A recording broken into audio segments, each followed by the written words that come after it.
Let us start chapter number 15, Government.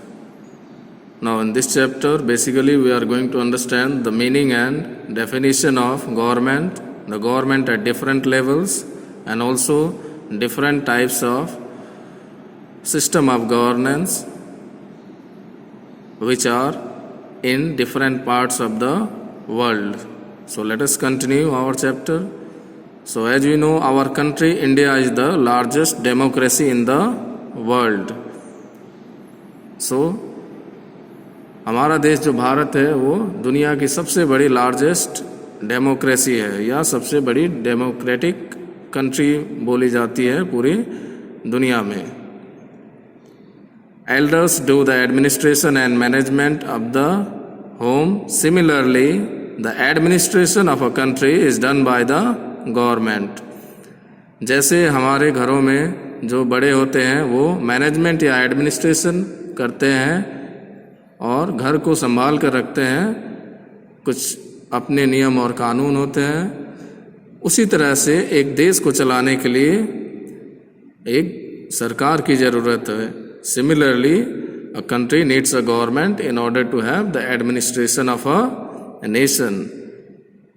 We hear the word government in daily newspapers, television और in conversation. हम हमेशा ये शब्द जो है सरकार या गवर्नमेंट तो सुनते हैं समाचारों में, टेलीविज़न पे या किसी भी डिस्कशन में हम सुन सकते हैं कि अलग अलग लोग बात करते हैं गवर्नमेंट या सरकार के बारे में. Now the government is needed to run the administration of the nation and to take decision. So government की ज़रूरत है क्योंकि एडमिनिस्ट्रेशन जब देश का चलाना है और जो डिसीजंस लेने हैं, जो फैसले लेने हैं, इसके लिए एक सरकार की ज़रूरत होती है. Government works in the planned way for the development of a country. जो सरकार होती है बिल्कुल पूरे प्लानिंग के साथ काम करती है, देश को चलाती है. Keeping constitution in mind for nation, reformation and implementation is done by the government.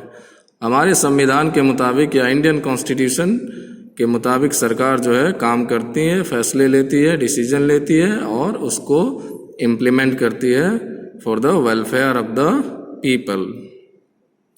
Now the government of our country is elected through voting by the people. और हम सबको पता है हमारे देश की जो सरकार है वो इलेक्शंस के द्वारा, चुनाव के द्वारा जो है चुनी जाती है. They are elected by the people. Now as we see the cutting of newspapers having explaining or highlighting the different decisions that is taken by the government, so we can get information about various functions of the government by reading daily newspapers and magazine available in our surroundings. So हम सरकार के बारे में, सरकार के कामकाज या उसके डिसीजंस के बारे में जान सकते हैं जो न्यूज़पेपर, समाचार या मैगजीन्स होते हैं जो हमारे आसपास ही मिलते हैं. तो हम उसको रीड करते हैं या उन समाचारों को पढ़ने के बाद हमें सरकार के अलग अलग डिसीजंस या रूल्स एंड रेगुलेशन जो होते हैं, नियम और कानून, उसके बारे में हमें पता चलता है. As we know our country is the largest democratic nation in the world. हमारा देश भारत जो है पूरी दुनिया का सबसे बड़ा डेमोक्रेटिक नेशन है. सो ये जो है डेमोक्रेसी, इसका मतलब होता है democracy means of the people, bye the people and for the people. Democracy में लोग जो होते हैं सरकार चुनते हैं खुद के लिए और हम में से ही कुछ लोग जो है दे पार्टिसिपेट इन द इलेक्शन. वो इलेक्शन में हिस्सा लेते हैं और सरकार में काम करते हैं. मतलब ये जो डेमोक्रेटिक गवर्नमेंट होती है वो पूरी तरह से लेजिटिमेट होती है और जनता के द्वारा चुनी जाती है. Now let us look at the system of governance in our country. हमारे देश में और हमारे देश की सरकार के बारे में हम जानेंगे.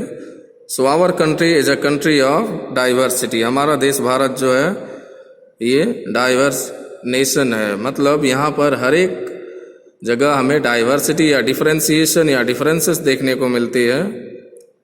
Hours is the largest democracy in the world with the maximum number of voters. So हमारा देश जो है भारत, जैसा हम सब जानते हैं, ये सबसे बड़ा डेमोक्रेटिक नेशन है और यहाँ पर मैक्सिमम नंबर ऑफ वोटर्स है, मतलब सबसे ज़्यादा लोग जो हैं चुनाव में हिस्सा लेते हैं। Due to the vastness and diversity of the country, it is difficult to manage from one place. क्योंकि हमारा देश भारत जो है बहुत बड़ा है और इसमें डाइवर्सिटी बहुत ज़्यादा है, अलग अलग धर्म के लोग रहते हैं, अलग अलग कास्ट के लोग रहते हैं, इकोनॉमिक स्टेटस अलग है, फेस्टिवल्स अलग है। सो इसीलिए एक जगह से रूल करना संभव नहीं है। That means the administration cannot be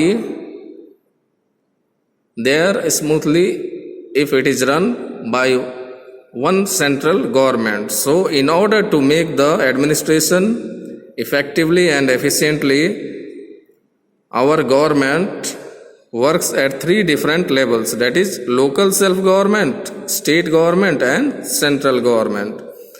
हमारा देश जो है बहुत बड़ा है, इसके लिए सरकार जो है तीन तरह की होती है। सरकारें जो होती है तीन लेवल्स पे होती है। पहला जो है सेंट्रल गवर्नमेंट, दूसरा स्टेट गवर्नमेंट और तीसरा local government.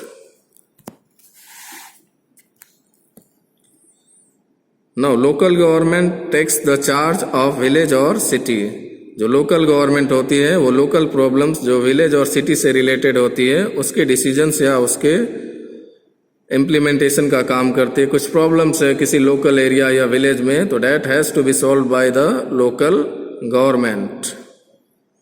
Now the second one, that is state government. जो राज्य सरकार होती है takes the charge of entire state. पूरे राज्य का देख रेख जो है एक राज्य सरकार करती है या स्टेट गवर्नमेंट करती है। जो जितने भी डिसीजंस लेने होते हैं किसी भी एक पर्टिकुलर स्टेट का, that has to be taken by the state government.